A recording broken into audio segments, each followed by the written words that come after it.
So anyone dealing with inventory, like any e-commerce, anyone dealing with route planning, which would be any field service, any like it's just amazing how it's potentially giving a lot of small business owners a lot of ownership into their processes. Absolutely, absolutely. And yeah, don't if you have a technical team and they've been building these tools, these AI tools into your organization,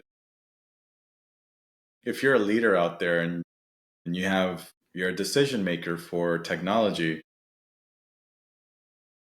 you know, don't just throw out there, oh, we need to have an MCP server, right? Because you might already have one. It's just not using the world framework, right? If you've already built AI workflows and AI tools into your chatbot and you have those function callings and stuff like that, then you've done it. You have a version of a model context protocol. You're just not following what the standard framework is, and that's fine, right? And you'll start to see that because Anthropic released their MCP framework first, and that has been followed for a while, and then now OpenAI has released theirs, and you're starting to see, and now Google has an entire SDK. Certification, right?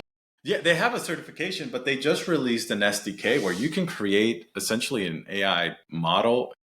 Like Alvin tested it out. In 36 lines of code, he had an entire a working language model framework that he could manipulate and change at will, right? And make sure that it was providing the information that we needed.